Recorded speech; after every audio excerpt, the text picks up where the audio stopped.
15 जनवरी को कराची और हैदराबाद में बल्दियाती इंतखाबात कराने पर डट गए। Chief secretary Sindh doctor Mohammad Suhail Rajput की ज़ेर सदारत इजलास में सिंध सरकार को इंतजामात यकीनी बनाने और कल से पोलिंग स्टेशन पर सामान की तरसील को यकीनी बनाने की हिदायत जारी की गई हैं। मज़ीद इस पर जानते हैं हमारे नुमाइंदे आज़ाद नौहड़ियों से। जी आज़ाद, बताइएगा।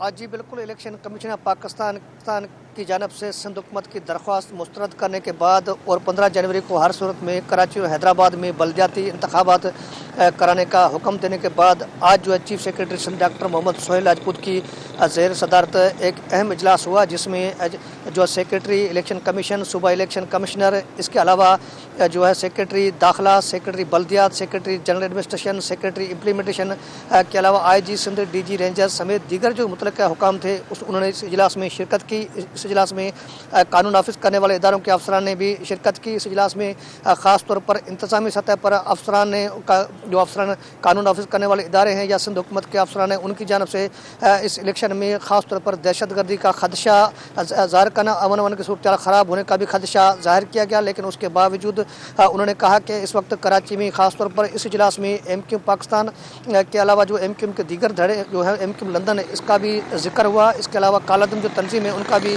जिक्र हुआ कि इस वक्त थ्रेड मौजूद है कि कराची में अमन की सूरत ख़राब हो सकती है। इस वक्त जो MQ पाकिस्तान के धड़े यकजा हुआ, उस हवाले से IG सिंध और एडिशनल IG सिंध ने कहा इनके अंदर भी कुछ जो पुराने जराइम पेशा अफराद शामिल है वो भी शहर का अमन ख़राब कर सकते हैं। इस हवाले से सिंध हुकूमत के पास इतनी पुलिस की नफरी मुहैया नहीं है जो सूरत पर कंट्रोल करे। इसके साथ साथ पाक फ़ौज को दरख्वास्त की गई थी, उनकी जानब से भी जो है पाक फ़ौज को तैनात करने का दरख्वास्त उसको भी मुस्तरद किया गया। लेकिन इस सूरत में इनके पास सिक्योरिटी कम है।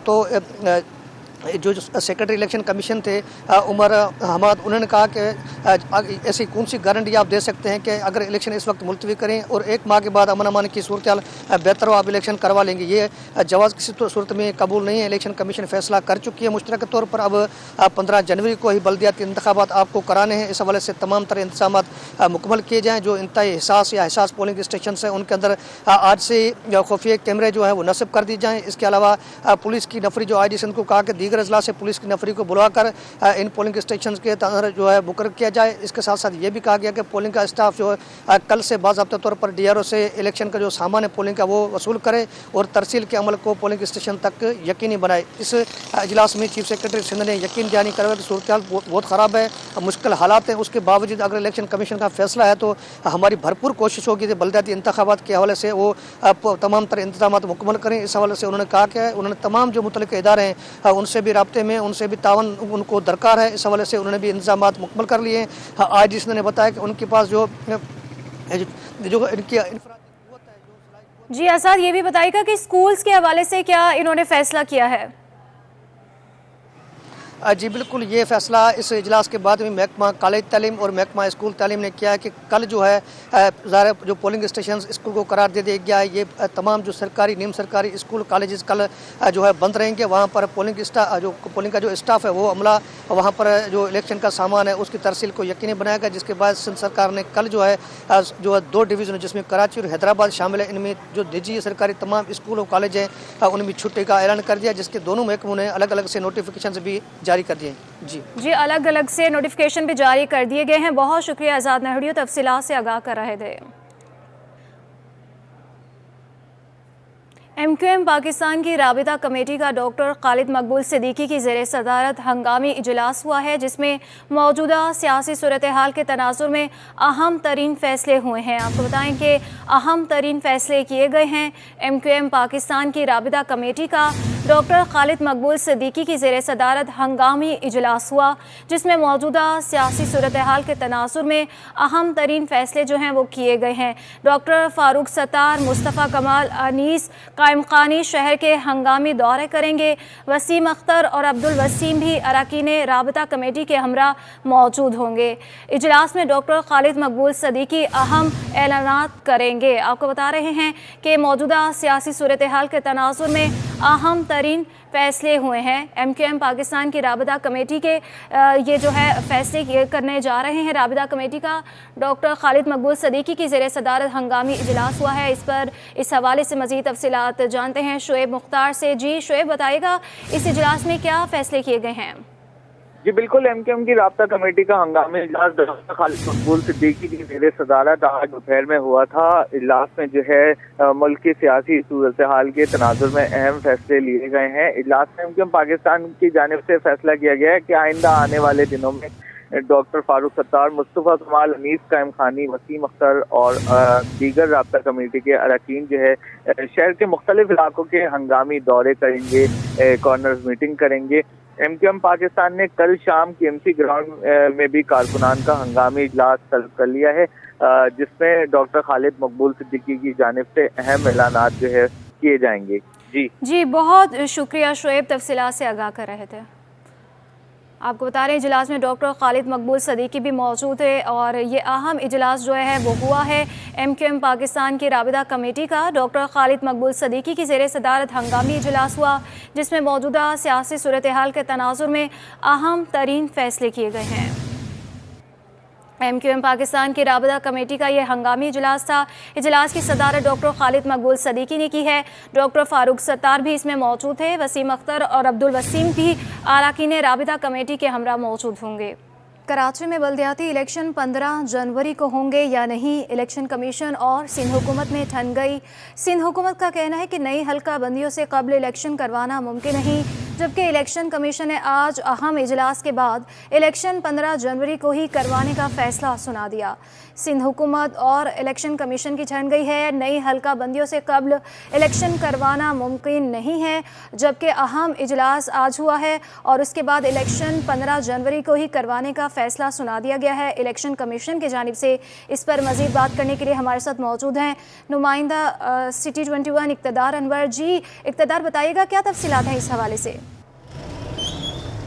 बहुत जनाब, आपका एक ऐसे वक्त में जब इंतखाबी मुहिम ख़त्म होने में 5 घंटे से भी कम का वक्त बाकी रह गया है, तो कराची, हैदराबाद और दादू के जो बल्दियाती नुमाइंदे हैं उनके सरों पर इंतखाब मुलतवी होने की तलवार बदस्तूर लटक रही है। सिंध हुकूमत का मौक़िफ़ है कि उसने बल्दियाती कानून 2013 की शिक 10 और उसकी सब शिक 1 और 16 के तहत जो हल्का बंदियाँ की थी उन्हें कलअदम कर दिया है। यानी कि कराची में 246 यूनियन कमेटियाँ और 25 टाउन जो बनाए गए थे उनकी डीलिमिटेशन को ख़त्म कर दिया गया। इस तरह हैदराबाद के एक ज़िले में भी ये प्रैक्टिस की गई, जबकि दादू का ताल्लुका महड़ और केन शाह के अंदर बारिश के सैलाबी पानी के बायस जो है वो इलेक्शन मुलतवी करने का नोटिफिकेशन जारी किया गया। लेकिन इलेक्शन कमीशन ऑफ पाकिस्तान ने अपने इख्तियारात को इस्तेमाल करते हुए फुल कोरम के साथ इस बात की हिदायत दी कि हर हाल में 15 जनवरी को इलेक्शन होंगे।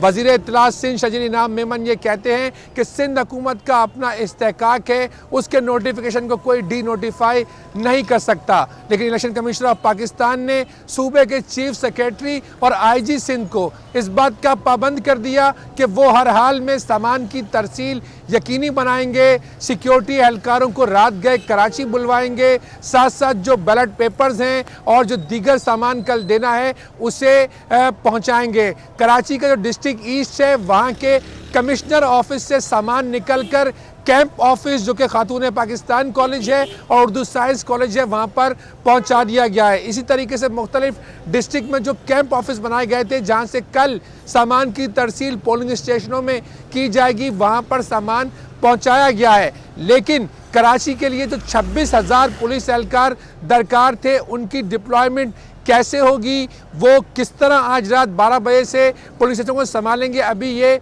सवालिया निशान जो है बाकी है। सिंध हुकूमत की कानूनी टीम जो है वो बैठी हुई है, वो ये कहती है कि उसका अपना इस्तेहकाक है, वो किसी सूरत में इस इलेक्शन के इनेकाद के लिए तैयार नहीं है। कराची और हैदराबाद के अलावा उसका कहना है कि सिंध हुकूमत का मौक़िफ़ है कि मटियारी, ठट्टा, बदीन, टंडो मोहम्मद खान, टंडो अलायार में इलेक्शन हो रहे हैं। आज अब से कुछ देर कबल मुतहरिका मूवमेंट ने भी प्रेस कॉन्फ्रेंस की और उसमें बैरिस्टर फ़रोग नसीम ने वाज़े अल्फाज में कहा, वो पाकिस्तान के साबिक वज़ीर कानून भी हैं तहरीक इंसाफ के दौर के, उनका ये कहना है कि जो नोटिफिकेशन निकाला है सिंध हुकूमत ने उसे किसी सूरत में इलेक्शन कमीशन कलअदम नहीं करार दे सकता। अब जो दो नुकात जिन पर ज़ेर गौर है, जिस तरह हम कल रात से बता रहे हैं कि जो सिंध हुकूमत ने डी नोटिफाई किए हल्का बंदियाँ, उसके बाद 2013 की पोजीशन जो है वो दोबारा स्टैंड कर गई है। यानी कि कराची में जो देही कौंसिल थी, कराची डिस्ट्रिक्ट कौंसिल, वो ऑटोमेटिकली बहाल हो गई है। उसकी 37 यूनियन कौंसिलें हैं, जबकि 2022 में वो नोटिफाई नहीं थी। तो जो लिमिटेशन का तनाज़ा है वो अपनी जगह बरकरार है। हुकूमती इत्तेहादी हुकूमत सिंध इस बात के लिए कॉन्फिडेंट है कि कराची और हैदराबाद में इलेक्शन नहीं हो रहे, लेकिन इलेक्शन कमीशन ने चीफ सेक्रेटरी, IG सिंध और दीगर हुक्काम को इस बात का पाबंद किया है कि वो इलेक्शन करवाएंगे। तो इंतज़ामी झगड़े के अंदर जो है वो हिस्सा लेने वाले उम्मीदवार हैं वो परेशान हैं कि वो आया अपनी मुहिम करें या ना करें। लेकिन खबर यह है कि 4.5 घंटे या 5 घंटे का वक्त बाकी है। आज रात 12 बजे ये इलेक्शन मुहिम जो है वो ख़त्म हो जाएगी। तो अवाम भी शशोपंच का शिकार हैं। सिंध हुकूमत की मुशावरत जारी है, इलेक्शन कमीशन के हुक्म आए और इलेक्शन कमीशन सूरत हाल ये आप देख सकते होंगे कि मरकज़ी दरवाजे को खारदार तारें लगाकर बंद कर दिया गया है। अगर आप इलेक्शन को ख़त्म कर देंगे, राब्तों को ख़त्म कर देंगे तो फिर रूमर्स जो हैं वो जन्म ज़रूर लेंगे। ये खारदार तारें जो हैं ये बता रही हैं कोई अंदर नहीं जा सकता और कोई बाहर नहीं आ सकता। Chief secretary election commission Karachi में मौजूद हैं और वो चीफ सेक्रेटरी के ऑफिस में एक ब्रीफिंग कर रहे हैं। इलेक्शन कमीशन के हुक्म ना मीडिया से बात करना चाहते हैं, ना सियासी जमातों को एंटरटेन कर रहे हैं, ना ही नुमाइंदों को ये बात बता रहे हैं। हाँ, एक प्रेस रिलीज के जरिए ये ज़रूर कह दिया गया कि जनाब इस्लामाबाद में एक मॉनिटरिंग सेल कायम कर दिया गया है। तो बार बार अब जो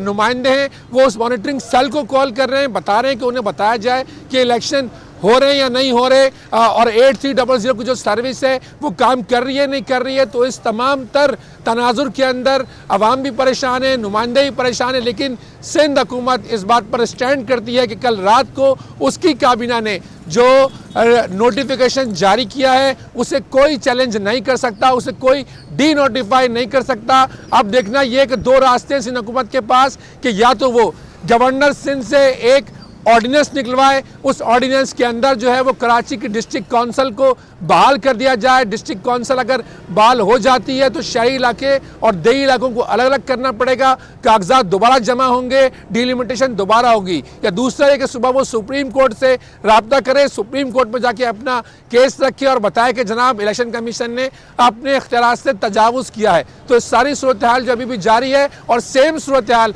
पाकिस्तान के दारुल हुकूमत इस्लामाबाद जैसी है, जहाँ एक रात कबल इलेक्शन कमीशन को यह हुक्म मिला था कि भाई आपने इलेक्शन करवाने हैं, लेकिन इलेक्शन कमीशन ने फिर यह कहा कि उसके इंतजामात मुकम्मल नहीं है और वो इलेक्शन भी आज तक नहीं हो सके। तो बिल्कुल वैसी कंडीशन इस टाइम कराची में है कि जो इंतज़ामी मशीनरी है उस पर जो है वो सिंध हुकूमत का कंट्रोल है। वो कहती है इलेक्शन नहीं हो रहे। जो इस्टेब्लिशमेंट है, जो दूसरी मशीनरी है, उसे इलेक्शन कमीशन पाबंद कर रहा है कि वो इलेक्शन करवाए। साथ इलेक्शन कमीशन ने आज वज़ीर दाखिला को एक और ख़त लिख दिया जिसमें कहा गया कि कराची के तमाम हसास और इंतहाई हसास पर उसे फ़ौज और रेंजर्स के जवान भी दरकार हैं। इससे पहले जो है वो फौज और रेंजर्स का जो इदारा है ISPR उसके तहत मना किया जा चुका है, ड्यूटी से मदद किया जा चुका है। तो इस सारे शशोपंच के अंदर अवाम भी परेशान है और जो नुमाइंदे हिस्सा ले रहे हैं। बहुत शुक्रिया इक़्तिदार अनवर। शहर में बिजली इस्तेमाल करने वाले सारिफिन के लिए बुरी खबर सामने आ गई। बिजली की कीमत में इजाफा कर दिया गया। नेपरा ने मंजूरी के बाद बिजली 1 रुपये 49 पैसे से 4 रुपये 49 पैसे तक महंगी कर दी है। वफाकी हुकूमत की दरख्वास्त पर कराची के सारिफिन के लिए समाही एडजस्टमेंट के मद में बिजली कीमतों में इजाफा हो गया। 300 यूनिट्स तक इस्तेमाल करने वाले घरेलू सारिफिन के लिए बिजली की कीमत 1 रुपये 49 पैसे बढ़ा दी गई है। इससे ज़ायद यूनिट्स वाले घरेलू सारिफिन के लिए कीमत में 3 रुपये 21 पैसे बढ़ा दिए गए। दीगर तमाम सारिफिन के लिए फ़ी यूनिट बिजली 4 रुपये 49 पैसे महंगी हो गई है। बिजली की कीमतों में इजाफे को जनवरी ता अप्रैल 2023 के बिलों में वसूल किया जाएगा। शाहराह कायदीन पर खुदादाद कॉलोनी से मुत्तसल सड़क इंतजामिया की गफलत की नज़र हो गई। सड़क की खस्ताहाली ने शहरियों की मुश्किलात में इजाफा कर दिया। ट्रैफिक की रवानी मुतासिर होने के साथ आलूदगी में भी इजाफा होने लगा। इस हवाले से तफसीलात बता रही हैं हमारी नुमाइंदा नमरा रियासत। बिल्कुल जी, मैं इस वक्त शाहरा कायदीन की खुदादाद कॉलोनी पर मौजूद हूँ, जिसकी जो सड़क है वो पिछले कई माह से खस्ता हाली और टूट फूट का शिकार है, जिसके बाद ट्रैफिक की रवानी भी शदीद मुतासिर होती है और आने जाने में लोगों को मुश्किलात का सामना भी रहता है। इसके अलावा जो है मौसम तब्दील होता जा रहा है दिन ब दिन, उसके निस्बत से जो सड़क के ख़राब होने के बायस जो है वो गर्द व गुबार भी काफ़ी फैल रहा है और आलूदगी का भी सबब बन रहा है। मेरे साथ यहाँ के इलाका मकीन मौजूद हैं, हम इस हवाले से उनसे बात करते हैं। जी बताइएगा, कितने अरसे से ये सड़क की ये हालत? ये 6 महीने से है, लेकिन जब बारिशें हुई हैं ना यहाँ पर, ये अपनी मदद आपके तहत खड्डे भरे हैं, ठीक है। एक्सीडेंट भी हुए हैं, बाइक वाले भी गिरे इधर। और दूसरा ये है कि इधर जो है सीवेज का पानी खड़ा हो जाता है, कोई मतलब सीवेज का कोई निज़ाम नहीं है। ये आपके सामने ये पानी जो है भरा हुआ है। अच्छा, अब बल्दियाती इंतखाबात भी होने जा रहे हैं, उस हवाले से आपको क्या उम्मीदें हैं कि जो यहाँ से मुंतखब होंगे वो आपके लिए काम करेंगे, यानी किस पार्टी से आपको पुरअज़्म है उनके लिए और उनके लिए उम्मीदें वाबस्ता हैं? क्यों पिछली बार भी जो है ये वसीम अख्तर जो है मेयर बने थे, ठीक है, और इनसे कोई उम्मीद नहीं है, क्योंकि ये कहते हैं कि हमारे पास इख्तियारात ही नहीं है, सिंध गवर्नमेंट के पास है। इस दफ़ा आपको क्या लगता है कि कौन मतलब आप किसको समझते हैं कि आपके इलाके में आकर वो काम करवा सकता है और आप उसको जो है ना उसके लिए उम्मीद के लिए हैं कि? जी हाँ, बिल्कुल। TLP है, तहरीक लब्बैक पाकिस्तान, उन्होंने यहाँ जो है राशन वगैरह और मेडिकल कैंप वगैरह भी लगाए और वही नज़र आते हैं। बिल्कुल जी, मुख्तलिफ़ जमातों से मुख्तलिफ़ लोगों के जो है ना उम्मीदें वाबस्ता हैं और उनका ये कहना है कि उम्मीद तो रखेंगे लेकिन देखते हैं कि काम कौन करवाएगा। और इनका ये कहना है कि तहरीक लब्बैक पाकिस्तान से इनको उम्मीदें हैं कि वो इस दफ़ा आएंगे, इनके इलाके से मुंतखब होंगे और इनके लिए काम करवाएंगे। और जो ये पिछले 6 माह से ये सड़क जो टूट फूट का शिकार है, जिसकी वजह से सीवरेज का निज़ाम भी दरम बरहम है और भी बेशतर मसाइल का सामना रहता है, उनसे इनको निजात मिल सकती है। जी। स्पार्क बिजनेस क्लब की जानिब से मेहरान होटल में ख़वातीन की कारोबारी सलाहियतों को उजागर करने के लिए ट्रेनिंग सेशन का इनाकाद किया गया। क्लब की जनरल सेक्रेटरी नगमा अकील ने ख़वातीन को सेल्फ ग्रूमिंग पर तरबियत दी। क्लब ऑनर सैयदा राफिया का कहना है कि हमारा मकसद ख़वातीन को लोकल बिजनेस से इंटरनेशनल बिजनेस पर पहुँचाना है। मज़ीद जानते हैं अपनी नुमाइंदा अक्सा शाहिद से।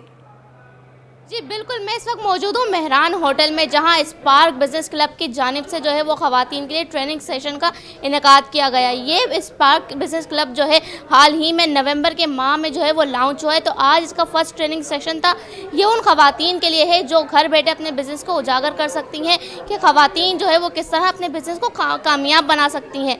मेरे साथ जो है स्पार्क बिज़नेस क्लब की जो ऑनर हैं सैयदा राफिया मामूद जी मेरे साथ मौजूद हैं। आप मुझे बताएं कि क्या मकसद था आज का इस ट्रेनिंग सेशन का? देखिए, मैं आपको बताती हूँ कि बेसिकली जो स्पार्क बिज़नेस क्लब है, हमारा मकसद है कि हम अवेयरनेस लेकर आएँ ख़वातीन के लिए जो होम बेस्ड बिज़नेस कर रही हैं। स्पेशली उनको बहुत सारी चीज़ों के बारे में नहीं पता है, उनको जैसे किस तरह से रजिस्टर करना है बिज़नेस और किस तरह से अपने एंट्रेंस करना है और ये क्यों इम्पॉर्टेंट है। तो ये ट्रेनिंग सेशन और प्लस उनके बिज़नेस डेवलपमेंट की ट्रेनिंग सेशंस हम लेकर आ रहे हैं और हम उनको ट्रेन कर रहे हैं अपने प्लेटफॉर्म पे। ब्रेनस्टॉर्मिंग के हवाले से क्या कहेंगी? आज जो ब्रेनस्टॉर्मिंग थी कि उसमें हमने इनको बताया कि आप किस तरह से आप लोकल मार्केट में अपने बिज़नेस को कर सकते हैं, किस तरह से इंटरनेशनल मार्केट में अपने बिज़नेस को डेवलप कर सकते हैं, how to sell product online, legal rights, और उसके साथ साथ हमने इनको सिखाया कि अपने आप को कैसे आप ग्रूम कर सकते हैं और सिर्फ बिज़नेस नहीं करना है, आपने अपने आप को रिलैक्स भी करना है। तो कुछ हमारे सेशन जो करवाए थे हमारी जनरल सेक्रेटरी नगमा अकील ने, वो उनको थेरेपीज़ थी कि किस तरह से वो अपने आप को कूल डाउन कर सकते हैं और रिलैक्स कर सकते हैं ड्यूरिंग दिस स्ट्रेस पीरियड। बिल्कुल, तो आपने सुना कि इनका कहना है कि अब ख़वातीन जो है वो घर बैठे भी बिज़नेस कर सकती हैं और साथ ही इस सेशन में जो है वो लोकल बिज़नेस और इंटरनेशनल बिज़नेस की सलाहियत से भी आगाह किया गया। इस सेशन में जो है वो मुख्तलिफ एक्टिविटीज़ भी करवाई गई और साथ ही जो है वो ख़वातीन की हौसला अफजाई भी की गई कि बिज़नेस में लॉस और नफ़ा तो होता ही रहता है, पर बिज़नेस को कामयाब किस तरह बनाया जाता है, उस हवाले से भी ये ट्रेनिंग सेशन में काफ़ी हद तक कामयाबी हुई है। जी।